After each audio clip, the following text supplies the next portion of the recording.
Buenas tardes, muchas gracias por darnos la oportunidad de estar aquí. Y bueno, la verdad que hace tiempo que no presentaba una audiencia tan diversa y tan grande, por lo tanto, pues bueno, me siento muy halagado de estar hoy aquí.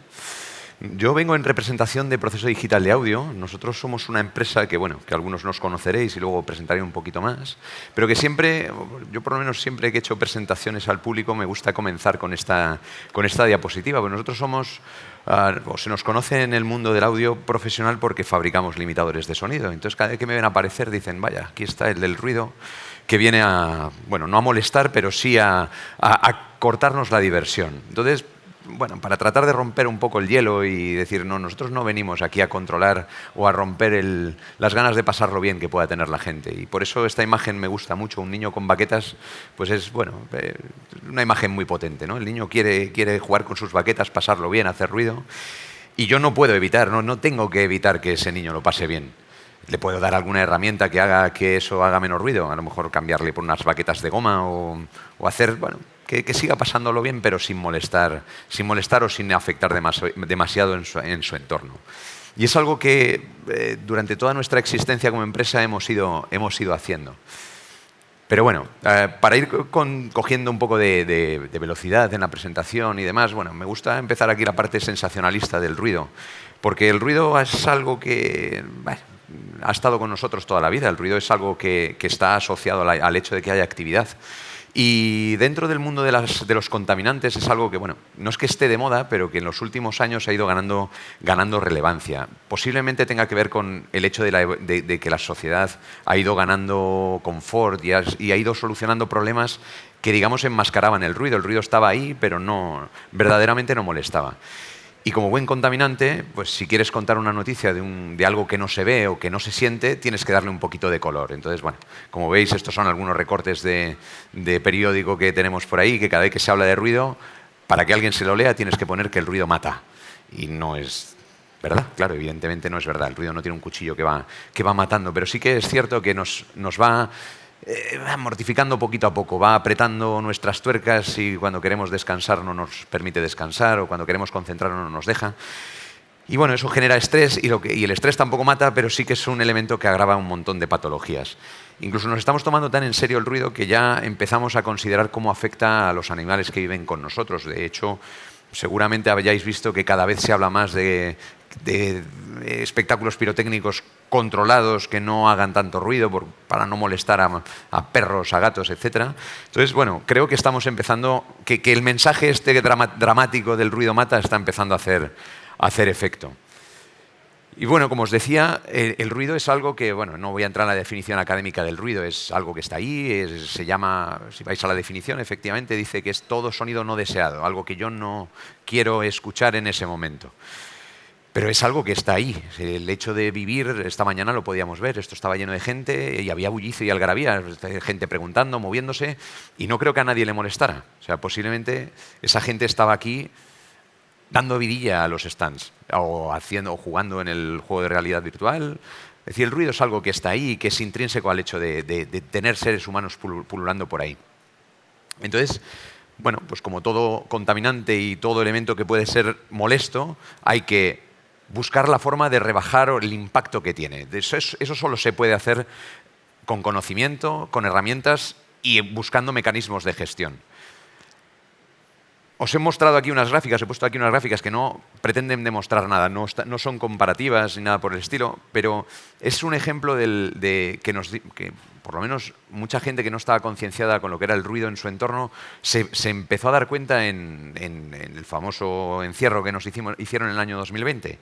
Eso es un punto de medición que tenemos en una ciudad que pues son los datos medios que tenemos en un día normal, que es la gráfica de abajo, y los datos medios que tuvimos en el periodo de confinamiento. De hecho, veis un piquito ahí, que son los aplausos de la gente de las 8 de la tarde.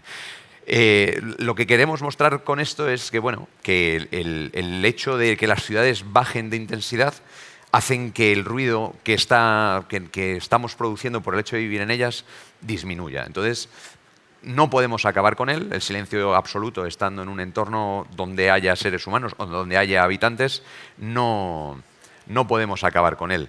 Hay un ejemplo que evidentemente no se buscaba para eso, pero el ser humano ha mandado ahora, hace un par de años, un rover, Perseverance, a Marte, que va incorporado con unos micrófonos. Se abrieron una serie de consultas para que la gente solicitara cosas que podía tener esa máquina dentro, y una de ellas era una microfonía para ver cómo sonaba el ambiente marciano, a ver si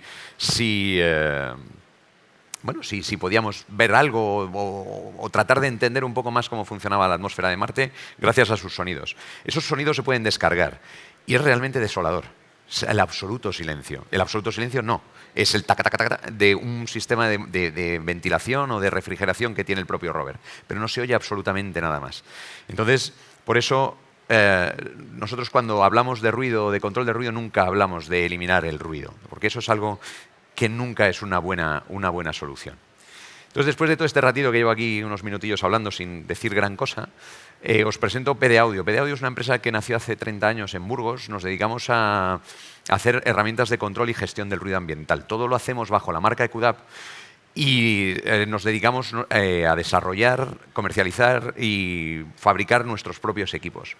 Eso ha sido hasta ahora y nos ha permitido ir generando cierta capacidad para manejar el procesado de señal, y con eso generamos herramientas y sobre todo nos permite entender que podemos dar más soluciones más allá de elementos de limitación que tienen también su funcionalidad, pero nos hemos dado cuenta de que tenemos un aparato o una serie de aparatos colocados en sitios que aportan información.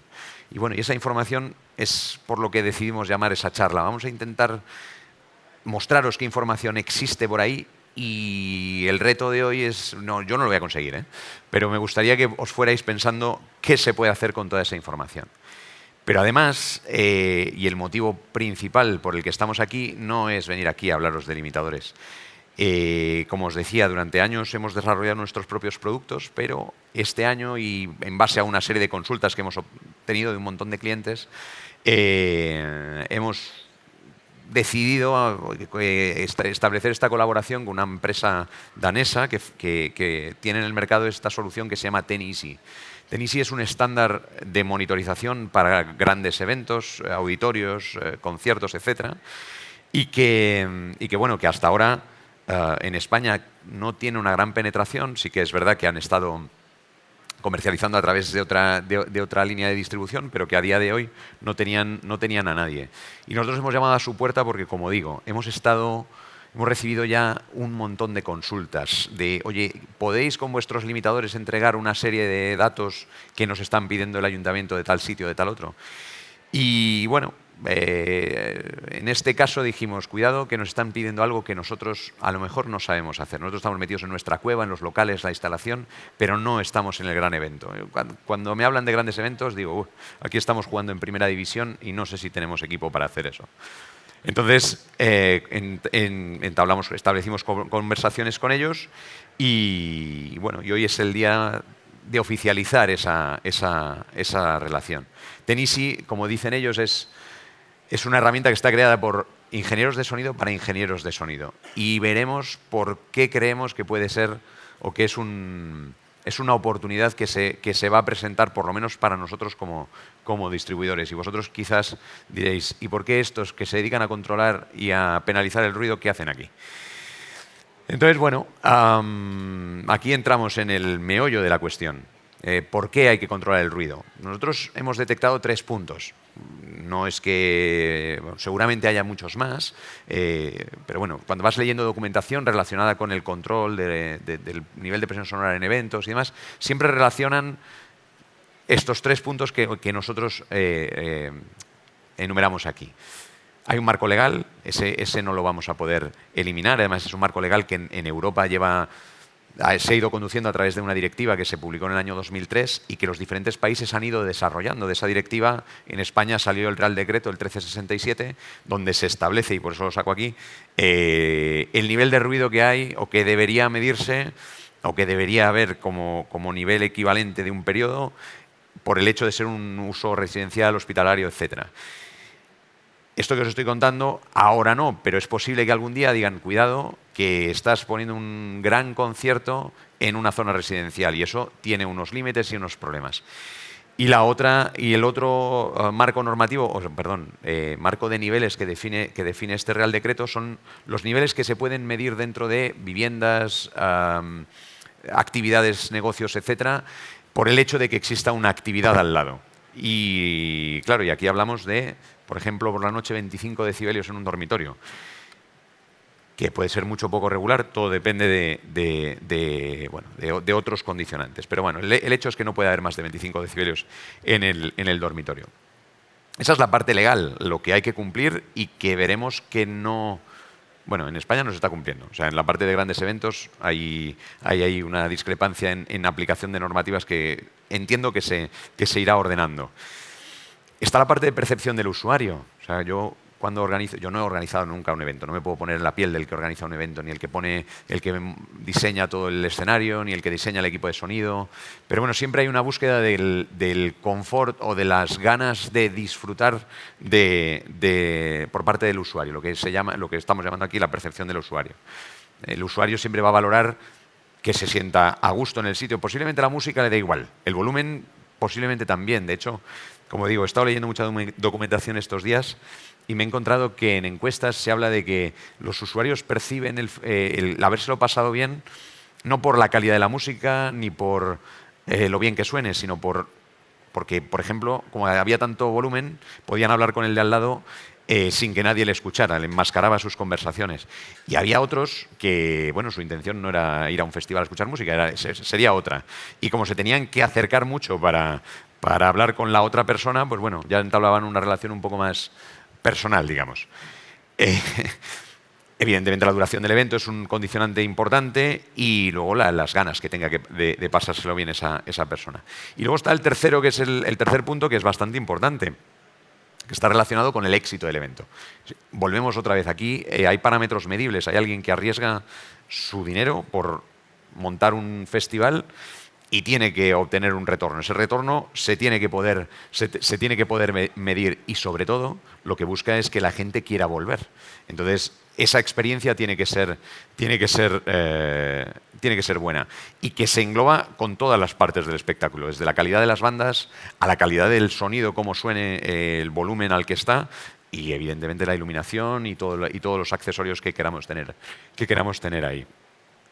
Entonces, lo que os decía, ¿por qué entramos o por qué aparece PD Audio aquí cuando hablamos de control de ruido? Porque nosotros creemos que es algo que va a llegar. La experiencia que estamos teniendo es que desde hace 5 o 6 años por parte de los ayuntamientos la idea de que la cultura tiene que salir a la calle, tiene que haber muchos más eventos y es cierto que parece que se están multiplicando. También por parte de las bandas de música han perdido su retorno principal por la parte de venta de discos. Parece que su mayor entrada de dinero a día de hoy es la parte de la música en directo, los festivales y demás. En España, como digo, hasta ahora no ha habido un marco legal muy claro de cómo tiene que ser eso, pero los ayuntamientos, por lo menos con los que nosotros tratamos, dicen, oye, tenemos un problema con los conciertos, ¿qué vamos a hacer con ellos? ¿Dónde se marcan los niveles? Como digo, en los últimos años han ido apareciendo diferentes normativas, sobre todo en Europa. En el año 18, por ejemplo, en Francia, hubo un gran revuelo al respecto de la limitación. Se hablaba de 102, está por aquí, bueno, no sé si son 100 o 102 dB, 102 dB nivel equivalente 15 minutos en decibelios A y 118 dB en ese mismo equivalente de 15 minutos. Todo eso encontramos ejemplos en Alemania, en Holanda, Suiza, en Estados Unidos, en Canadá. Y ya digo, en España, que solemos ir al rebufo de esto, puede pasar cualquier cosa. Digo que vamos a rebufo porque luego viene el Ayuntamiento de Madrid y como la semana pasada en Vitam hubo un escenario de prueba de altavoces y la policía se puso a medir a 1,5 metros un altavoz 95 dB. Claro, cuando aparecieron por allí, los técnicos de sonido decían, no se puede probar un altavoz o no se puede demostrar un funcionamiento de un altavoz para directo a 95 dB. Y digo, ya, pero tendrás que decírselo al policía de turno. Pero bueno, se ordenará. ¿Qué es lo más importante que podemos ver aquí? Disculpad. Es que en Europa y en el resto del mundo se está usando el decibelio A y el decibelio C como un elemento para tener en cuenta las mediciones. Y si empezamos a escarbar, en España, en ese Real Decreto, ya se indica que cuando se quiere hacer una medición y se quieren buscar lo que se llaman penalizaciones, hay penalizaciones, cuando se mide, hay penalizaciones de componentes tonales, bajas frecuencias o impulsivas.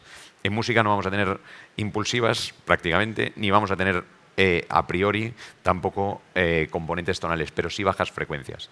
Entonces, siempre que se mide música, se mide una penalización se mide en decibelios C y se establece la diferencia entre A y C para aplicar una penalización que puede ser hasta 6 decibelios por el hecho de que haya una diferencia de más de 15. Os he contado todo esto porque si vais a la norma de Francia, ellos miden 102 y 118. Es decir, están estableciendo esa diferencia de 15 dB para que no haya una superación en los eventos que se están celebrando allí. Pero antes de continuar, me gustaría hablar de parámetros que definen el ruido. O sea, el ruido no es solo una cuestión de decibelios. Leía o encontraba el ejemplo el otro día que decían 100 dB son molestos, da igual que 100 dB vengan de un vehículo a motor que vengan de una orquesta sinfónica tocando cualquier sinfonía. Y digo, pues por supuesto que no. Cuantitativamente es lo mismo, pesan igual, pero energéticamente la distribución es distinta. Pero no estamos aquí para discutir eso. Lo que sí es cierto es que cuando hablamos de ruido, realmente, aparte de la definición clásica que os daba antes, lo que por lo menos a mí me gusta siempre hacer mención es lo que llamamos la molestia. La molestia no viene definida porque haya 100 dB. La molestia tiene estos 4 puntos aquí, esto está definido en un montón de libros que hablan de psicoacústica, que básicamente nos definen el ruido en función de sus características físicas, lo que estamos hablando, nivel de presión sonora, la frecuencia, la variabilidad, que es lo que nos parece intuitivo. Pero, por ejemplo, hay un factor que determina mucho la molestia, que es la actividad. En Reino Unido hace unos años aparecieron unos estudios donde decían que cuando el personal de enfermería en el hospital estaba sometido a niveles por encima de 75 dB, se incrementaban en un 70% los errores de administración de medicamentos. Ya no por el daño que puedan causar al paciente, solo el daño económico que le causa al hospital tener esa cantidad de errores. Por eso se vigila mucho, o se está empezando a vigilar mucho el nivel de ruido en las condiciones de trabajo del personal sanitario en ambientes sanitarios. Hay otra cosa que puede parecer intuitiva, que es la actitud del individuo frente al ruido. Si alguien está mohíno, tiene mal día, que venga el niño con las baquetas no es buena idea. O sea, le puede meter las baquetas por donde entre. Entonces, evidentemente, tu actitud frente a las fuentes de ruido que tengas en tu entorno son muy determinantes para percibir si es una molestia o no. Las características no físicas del ruido, y a mí esto es la que más me llama la atención, porque, como veis en la definición, habla de contenido, la cantidad de información que tiene. Yo pongo el ejemplo de cuando te hacen subir a casa de algún vecino porque hay un local molestando y te dicen, no, vete a hablar con la vecina en este caso, que te cuente. Y te cuenta un dramón, que no puede dormir, que oye, qué tal. Y digo, claro, es que usted está soportando 25 dB cuando el ruido de fondo de su casa es 17. Esto es una tortura. Y además está escuchando algo como la música, que la música tiene un montón de contenido. Sobre todo para un cerebro que necesita buscar algo a lo que engancharse, la música es perfecta. Aunque esté a 25 dB, eres capaz de distinguir porque tiene un montón de información, puede tener letra, tiene melodía, tiene armonía, tiene un montón de cosas que hacen que tu cerebro diga esto es música y me gusta y no quiero estar en la cama escuchando música. Entonces, volvemos otra vez, aunque parezca que lo estoy reduciendo mucho al absurdo, verdaderamente es para mí uno de los elementos más molestos que tiene, o una de las características que define mejor la molestia del ruido. Entonces, una vez hecho este inciso, ¿qué herramientas tenemos para medir? Es bastante obvio, ¿no? Pero yo las quiero centrar en cuando vamos a ese gran festival o a un evento o a un gran escenario donde tengamos que trabajar. Tenemos un sonómetro, tenemos la posibilidad de instalar un limitador acústico o una red de medición en torno al entorno, o herramientas de monitorización colocadas en la zona de la mesa de mezclas, que nos va a aportar información de cómo está funcionando o de qué nivel estamos teniendo en el evento. Voy a hacer una descripción rápida de pros y contras de cada una de las herramientas. Y mi idea es, bueno, tampoco me queda mucho más que contar, pero mi idea es que en algún momento veamos qué información nos puede aportar. El sonómetro es la herramienta clásica. Evidentemente es una herramienta de precisión que incluso nos va a valer para hacer una medida legal. Cuando os contaba el caso del otro día de Vitam con la policía, nos decían, hombre, si hubieran tenido un sonómetro, pues podían haber medido y haber evaluado. Digo, ya, claro, lo fácil es tener un sonómetro. Les hubiera valido para legalizar su instalación o sea, no su instalación, sino su evento, y haber dicho, oye, mira, mi evento ha funcionado así. ¿Qué pasa? Que un sonómetro te entrega cientos de datos que luego tienes que elaborar y trabajar con ellos, y no necesariamente es algo sencillo. Entonces, en contra, lo que estábamos contando. Necesitas tener cierta formación en el uso de sonómetros, bueno, no hace falta ser ingeniero cum laude, o sea, ingeniero doctor para manejar un sonómetro, pero sí que tienes que tener una mínima base de conocimiento de lo que te traes entre manos. Y fundamentalmente el sonómetro le pasa que es una herramienta carísima. Te puedes comprar un sonómetro clase 1 que valga para una medición legal por 2.500 euros, pero de 2.500 puedes subir hasta los 18.000 sin ningún tipo de problema. Al de 2.500 le tienes que añadir un analizador en tiempo real. Ya empiezas a subir y te pones en 4.000 euros sin prácticamente pensar. Entonces, es por eso que es una herramienta que quizás no sea lo que estamos buscando. La parte de limitadores, registradores, pues es que voy a venir a contar yo aquí. Esto es todo bondades, es a lo que nos dedicamos, con lo cual no puedo decir nada malo, aunque ahí hay unas cuantas contras.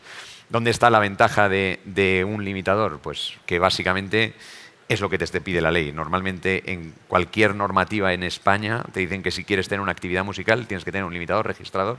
Añaden la palabra homologado, pero bueno, eso es opcional.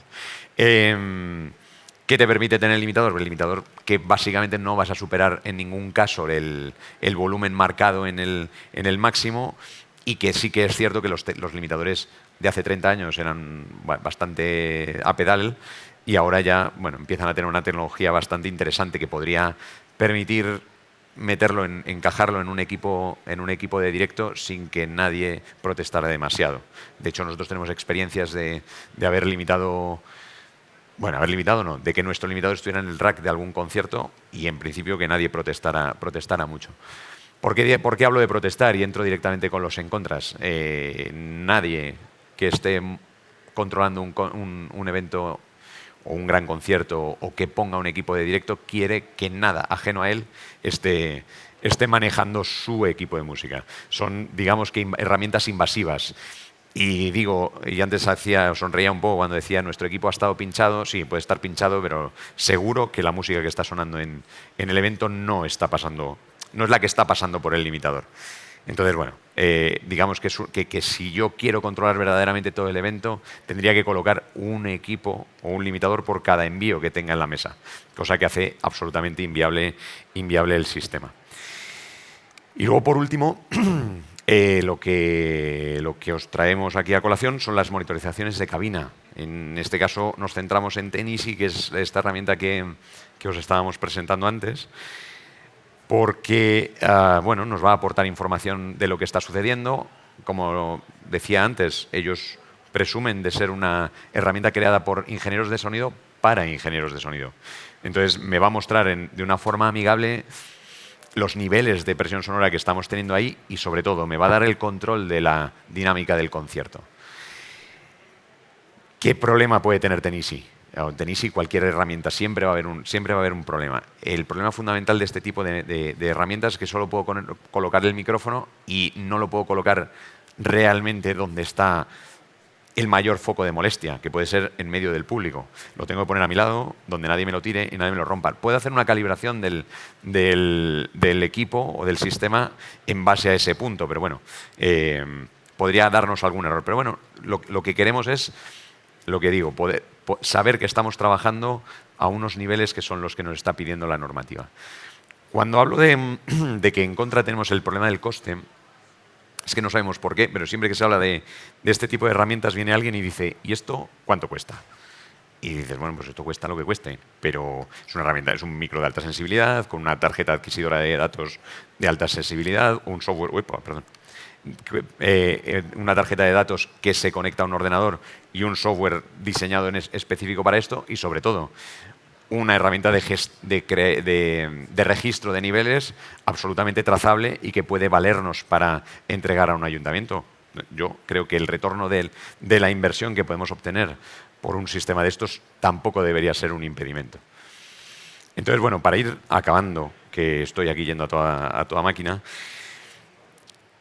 ¿qué nos puede dar la combinación de estas herramientas? Es decir, el sistema ideal no existe. Ya os digo, el limitador conceptualmente posiblemente sea lo mejor que haya, porque está, vamos, por cómo están diseñados, por cómo funcionan y por el objetivo que quieren conseguir. La realidad es que, como os decía antes, ningún técnico de sonido va a querer un limitador puesto en su evento. Sin embargo, hay redes de medición, que son los registradores, que nos pueden ayudar a monitorizar el perímetro o el entorno de nuestro concierto, que sumado a los datos o a las pantallas de visualización que puedo tener en cabina, me va a ayudar a conocer qué está sucediendo en todo momento en el evento. Luego, además, lo que os decía antes, la tecnología de limitadores ha ido evolucionando, en este caso la tecnología de registradores que van a la par, nos permiten tener información en tiempo real de lo que está sucediendo. Entonces yo puedo tener en un solo golpe de vista lo que está pasando a través de una monitorización como Tenisi y lo que está sucediendo en mi perímetro con una red de monitorización, que antes era algo inviable. Es un poco lo que se quiere mostrar en esa suma de gráficas, ¿no? Eso es un limitador que tiene asociados 4 registradores en un entorno y va obteniendo datos de cada uno de ellos. No intervienen en la forma de limitar. Además, en este caso, el técnico de cabina tiene un display que le va mostrando los niveles que está teniendo en el sistema. Ahora, lo que le estamos entregando, aparte de todo lo demás, bueno, este batiburrillo que estáis viendo aquí, Tenisi, nos devuelve todos los parámetros medibles y que tienen validez legal. Nos da el dato nivel equivalente a 1 minuto en A y en C, nos da la diferencia de A y C para cálculo de penalizaciones, pero es que además nos da nivel equivalente 3, 15, 15 minutos en decibelios A y el nivel equivalente 1 y 15 en decibelios C. De hecho, no quise limpiar nada esta gráfica porque, bueno, como os decía, ha estado en Vitam un sistema como este colocado para, bueno, pues para ir viendo qué podíamos sacar para esta charla. Y lo más llamativo es la gráfica esa que sale ahí con montañitas arriba del todo, que es el valor en decibelios C de todo el evento. Y como podéis ver, bueno, era una exposición de altavoces donde hubo 4 eventos por la mañana, 4 por la tarde, o 3 por la tarde, perdona. Y se ve perfectamente como cuando llegaba uno muy concreto, que además ellos querían demostrar la potencia de sus subgraves en esa demo, se ve perfectamente como el entorno está más o menos, todos funcionan igual y entran ellos con todo el poder, llegando casi a 140 decibelios C en 1 minuto, que es una auténtica barbaridad. Y ya para terminar, quería hacer una pequeñita reflexión.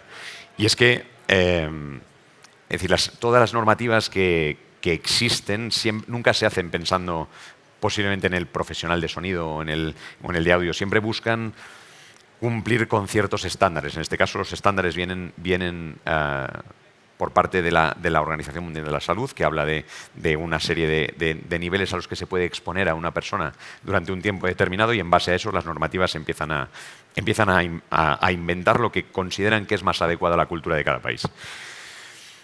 Pero realmente no solo yo como promotor o gestor o técnico del evento quiero cumplir la normativa, tengo que buscar la forma de que la experiencia que yo entrego en mi evento es la mejor. Entonces yo, hablando con Jacob, que es el creador de Tenisi, siempre le decía, joder, ¿cómo salimos del mundo de la obligación? O sea, ¿por qué tengo que poner esto? A nosotros nos pasa, llevamos 30 años luchando con el ¿por qué tengo que poner un limitador? Pues demonios, porque lo pone la ley. No es porque alguien quiera poner un limitador, no. Pues en este caso, en estas primeras semanas de funcionamiento nos encontramos en presentaciones como esta de ¿por qué tengo que usar una herramienta como esta? Bueno, primero porque existe la ley, pero por algo más. Entonces Jacob me hizo el ejemplo este de la cerveza, nadie en un bar le dicen que tiene que poner una cerveza a enfriar para vender más cerveza. Y digo, coño, pues es verdad. Es decir, en ningún sitio dice que si yo quiero vender más cerveza la tengo que entregar fresca. Hombre, sí que es verdad que luego hay fabricantes, bla, bla, pero bueno, el ejemplo me pareció muy llamativo y creo que nos puede invitar a esa... Bueno, a esa reflexión, ¿no? De hecho, si buscáis... bueno, yo he encontrado estos días un montón de papers hablando de percepción y evaluación del nivel de ruido en eventos, y una de las cosas que se habla mucho es de cómo evaluar la percepción del evento, no solo basada en la cantidad de presión que estamos entregando en el festival. Y nada, y con esto pues me despido de vosotros y no sé si os queda alguna pregunta, cuestión o... Sí. Sí. Espera, que te van a dar un micro, creo.